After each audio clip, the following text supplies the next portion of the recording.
Hey, Care Partners. Hope your week is going well. Welcome back. Teresa Youngstrom here. Hey, we've got a real treat today. We have the director from the Alzheimer's Association to share with you all kinds of great information about what they're doing right here in town and abroad.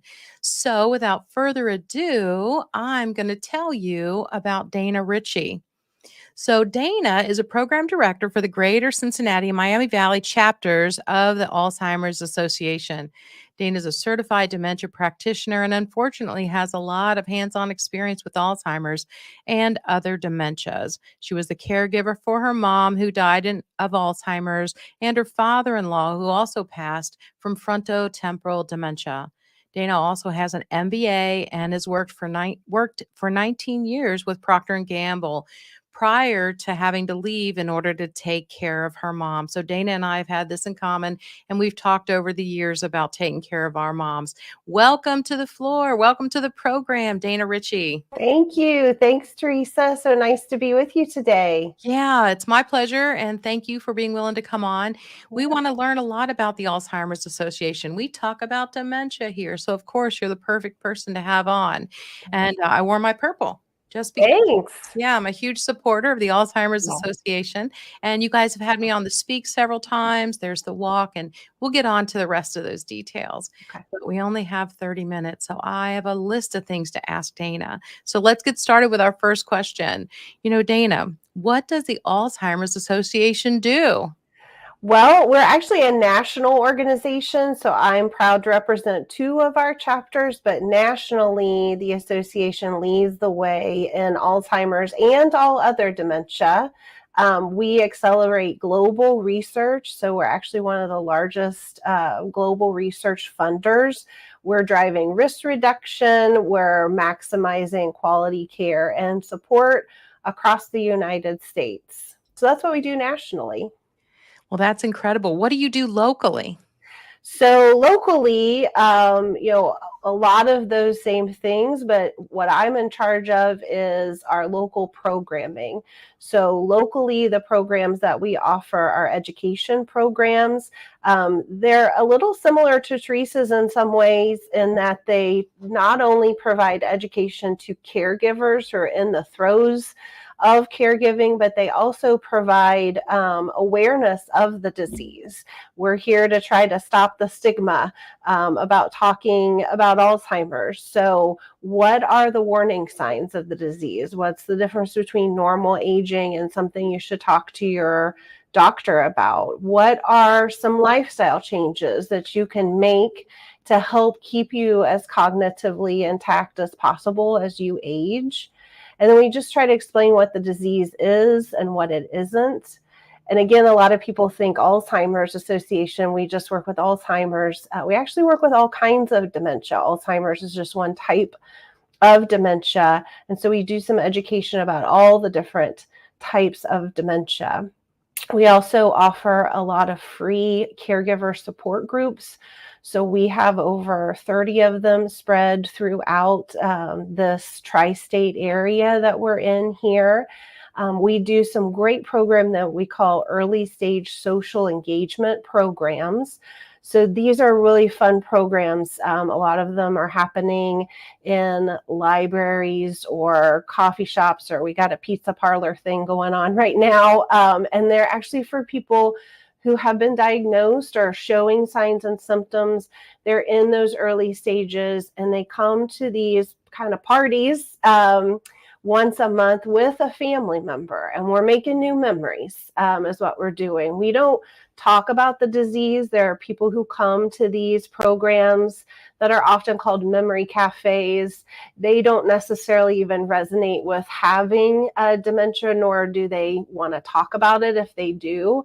And we're not there to talk about and educate in that space. We're there to have fun, do fun things together, usually eat fun food.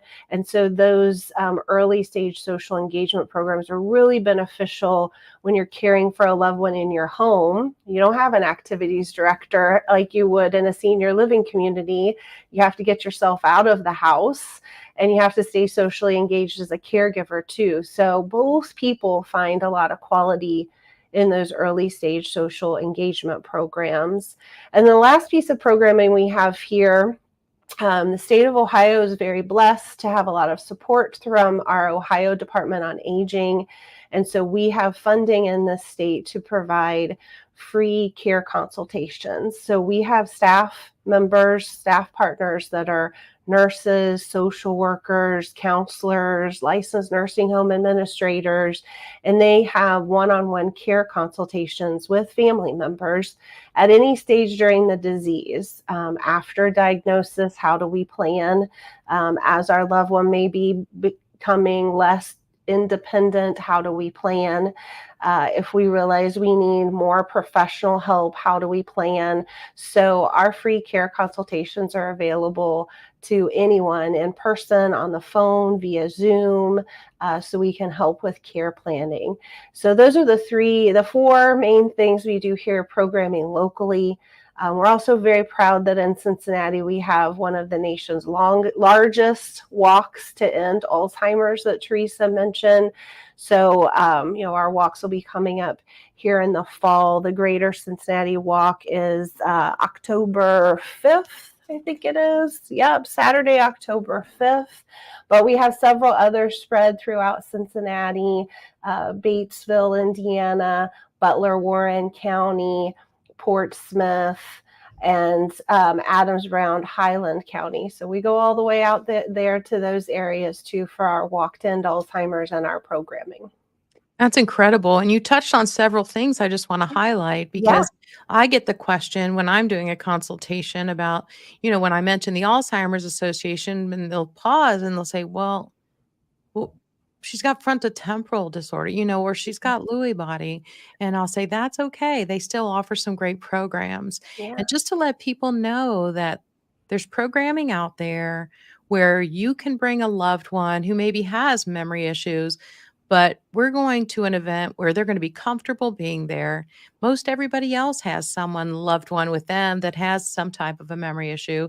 Doesn't have to be just Alzheimer's. Yeah. But we don't talk about the disease. We're there to, like you said, create memories and do enjoyable things. And you know what? Frequently, they'll sleep better if they've been out, and been active. Now, occasionally there's someone who that's just not their thing, being out and being social. Okay. But for the most part, especially early on, boy, does it make that person feel so normal, to be out with people. And we're not talking about the D word. So Yeah. it's so great. Yeah. Yeah. Well, And I and just, to your point about not everybody wants to get out and be social, we have one of those events that actually happens monthly on Zoom, and it's all focused on singing. We have a lovely leader. Some of you probably know her, Liz Archer. She does a lot in our senior communities here in Cincinnati. She's an excellent singer.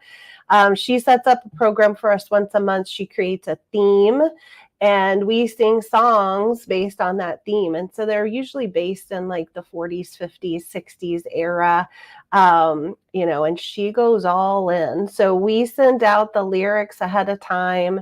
We put ourselves on Zoom, so you just see lots of happy little voices, but you only hear Liz's voice. You don't hear anybody else. But when she goes all in, here's an example. One month was James Bond theme. Liz is British, if you haven't met her. We pop on camera. Liz is sitting there in a sparkly sequin Bond girl dress with a full cutout of Daniel Craig. I love it. So we're not singing Mary Had a Little Lamb in that program, but music is a great way to really connect with a person when we are losing some other memories or abilities somehow, some way. We can remember, lyrics to songs that we loved when we were teenagers or we sang in church. And so that's a really good program. When you can't get out of the house, you can still join that monthly on Zoom.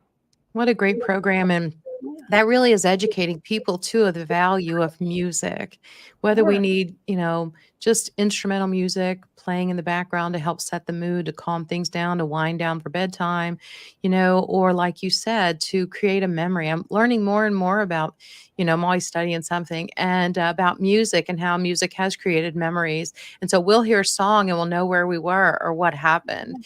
And so beautiful. And actually, I saw this week on YouTube, there was a video, they put a headset on a this woman had to have been, 90s, maybe even 100 years old. She had been a ballerina though.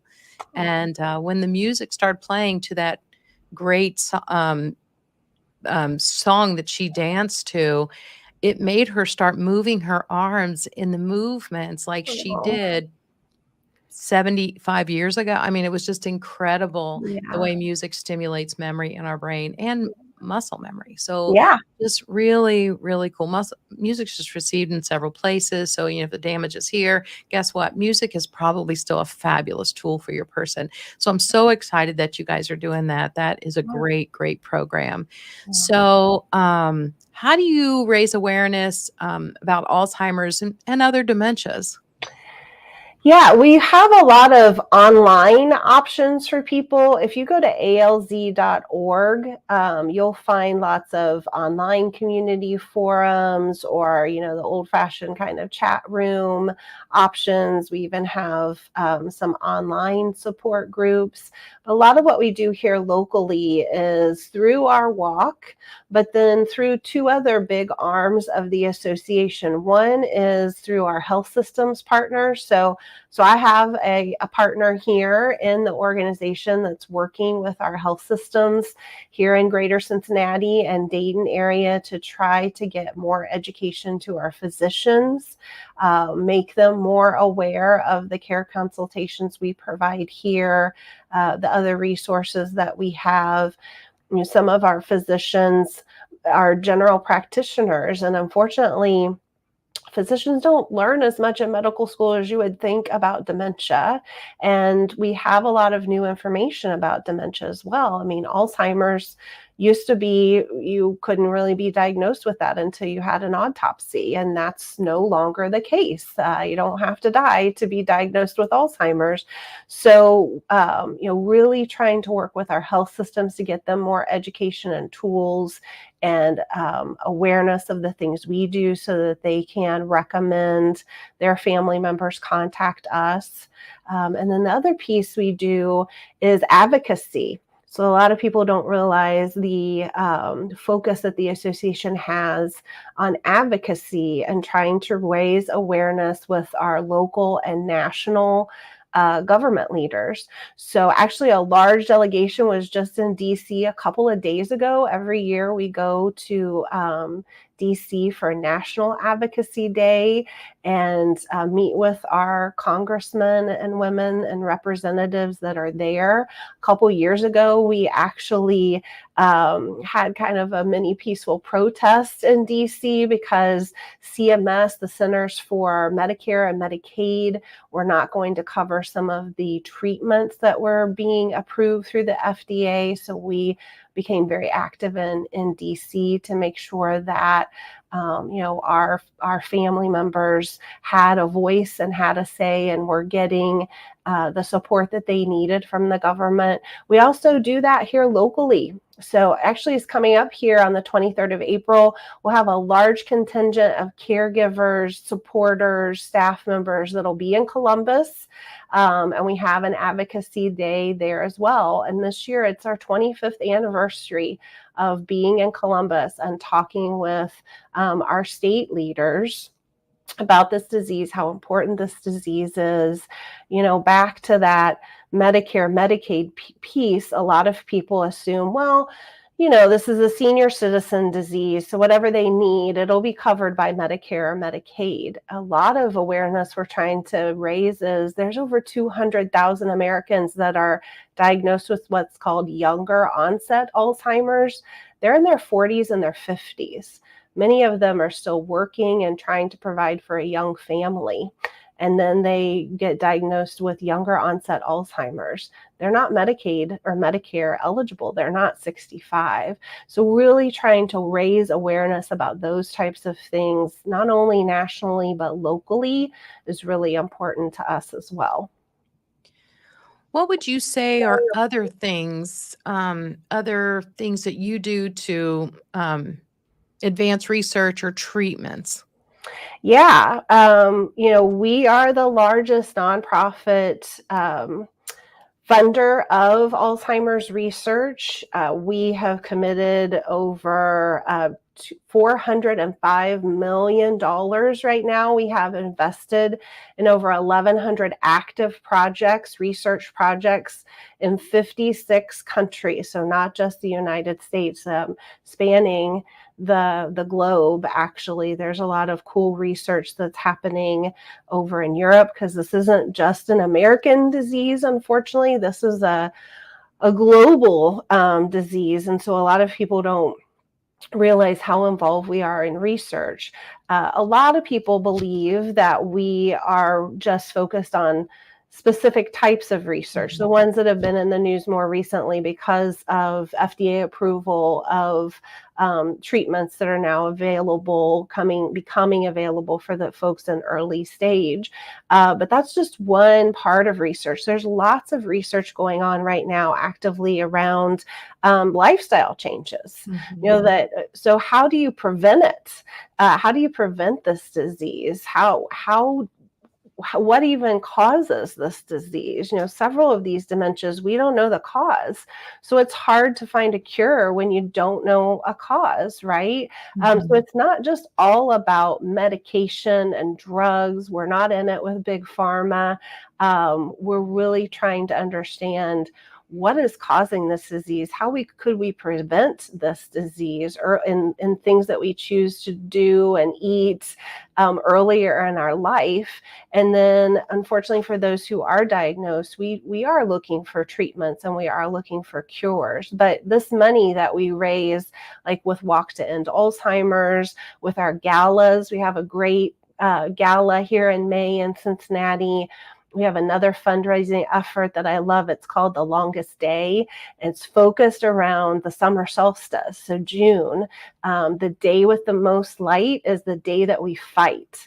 And people can raise money doing things in honor of their loved one. So you don't have to walk. You could raise money at a golf tournament or a cookie sale or a dance-off. People get really creative with Longest Day fundraising events. And that fundraising, that's not going just to keep our doors open. A large portion of that is going directly to research, because we're trying to work ourselves out of a job is really what our goal is here. I love that. And I've been to several of your events, and I'll see you in May at the gala. I'm excited to say. How do people contact you, Dayna? If they need help, how do they contact the organization for help? Yeah. Well, the first number I always give, and people are a little surprised, but we have a 24/7 helpline, and it's a national number. And people say, well, I wanted to contact the local office. Here's why you really need to know that 24/7 helpline. We are local. Sometimes we have sisters and brothers and other family members that come along and support us, but they're in California or they're in Florida. So this national number can be really important.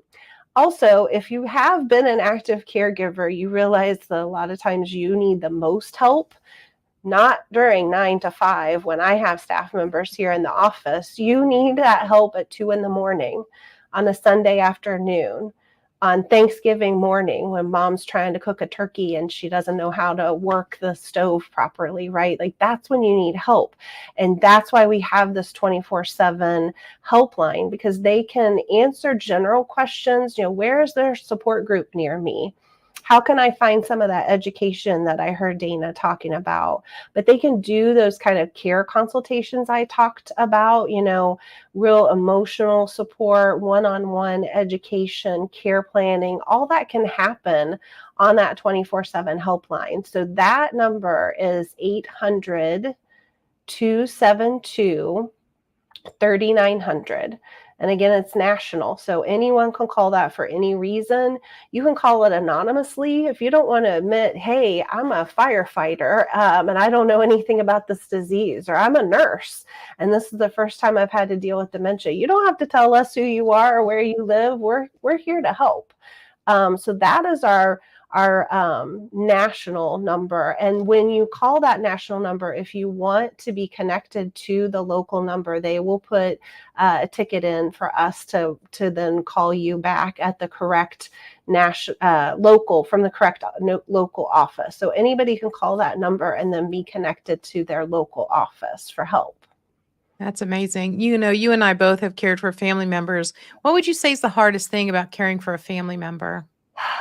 Well, one of the things that became hard as I became more educated in this job was becoming educated, learning some tips and tricks. But then when you try to do those for your actual loved one, it's a lot different. I mean, in some ways, it's a little easier to care for a stranger Mhm. than your own mama, right? True. I would Absolutely. educate people. I would literally come from an education program where I would talk about how do you communicate with a person who has dementia? Because a lot of these behaviors we see, the sundowning and the pacing and the agitation and the repetition, I mean, that's all ways that humans communicate. We all Mhm. communicate with behaviors. If you have a Absolutely. teenager, you're seeing behaviors as a form of communication all the time. And so, of course, if we have dementia and we can't find our words, we're using other forms to try to communicate our emotions. So I would give, these presentations, tips and tricks. People would tell me how helpful it was. I would go have dinner with my sweet mama over at memory care, and things wouldn't go right. And in the middle, I would usually realize I'm doing all the things I just told 20 people not to do. And it's a lot harder when it's your loved one, and people just don't give themselves grace. You think I should be a better spouse, or I should be a better child, or I should treat the situation better. But when you are on 24/7 and you have a full size adult that you are trying to keep safe and happy, and you're still trying to be respectful as a spouse or as a child or as a niece or nephew, that's a lot. And most of us aren't nurses, like you, Teresa, although I know you struggled with the exact same thing. When it's your own loved one, no matter how much education and knowledge and experience you have, it's still very, very difficult. And really, our sweet caregivers need to give themselves more grace. We know that it's a hard job, it's a taxing job, it's hard to maintain your patience, and it's okay. You're doing the best you can. If you're plugging into, all your resources, Teresa, and our resources, there's so many people who don't do that. And I Mhm. feel, our caregivers need to know that nobody does this perfectly. There's Mhm. no perfect caregiver, no matter how much you know about the disease and the tips and tricks on how to communicate and how to provide care. You're doing the best you can, and you're reaching out to the right resources to get some help. Yep, and I think you could teach the class, I'm sure of that, well, once you've been through it, but you're so right, it's so different with your own parent, Yeah. and we need to recognize too that that familiarity with us can make it tough. Yeah. They'll be more cordial with a stranger, so there are times when we need to throw up our hands and get a caregiver to do something, and Yeah. we're thinking, "But I can do it." Well, maybe, but maybe not. Maybe the relationship isn't just right, if the familiarity gets in the Yeah. way, so they're hardest on the people closest to them, we know that, Yeah. and, I definitely struggled with that too, but yeah, I would hear myself saying something that I just taught we shouldn't do, and I'm like, "Oh my gosh," you know? And, so yeah, I think it's always hardest with your own loved one, but being a grace giver, absolutely so positive. Fortunately, with memory challenges, you get another chance to do it better the next time. Yep. They don't always remember everything we say, but they do remember how we make them feel, so it's just so Right. important to make your tone and body language on track, Yeah. even if you're doing the wrong thing, then to Yeah. apologize. That "I'm sorry" goes a long way Oh, yeah, towards definitely. keeping Yeah. things right. Well, I could talk to you all day about our experiences because we could share and share, and we've shared but in the past. Yeah. But how can people support the Alzheimer's Association? I don't wanna let you go until we talk Yeah. about that. Well, one of our big needs at all our chapters nationally is we need volunteers. Mhm. We could definitely use event day of volunteers or planning committee volunteers for these great fundraisers we've talked about. My area needs volunteers that are people we could train. We'll train you, but we could train you to lead a support group or to give a great education program or to help in one of those early stage social engagement programs we talked about before. A lot of the work we do is driven and led by volunteers because there's just not enough of us as staff, as people who've been impacted by the disease. There's just not enough of us to help everyone who's going through this disease today. So volunteering with us, maybe just even standing at an information table that we have at a senior event or at a professional event, but being a representative for us, making people aware, that can be a great way to help us in our cause. So we're always looking for great volunteers. And of course, you can participate in the Walk to End Alzheimer's.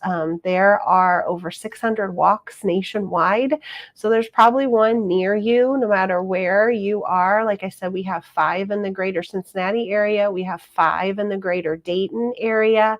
So there's definitely ways you can plug into walk.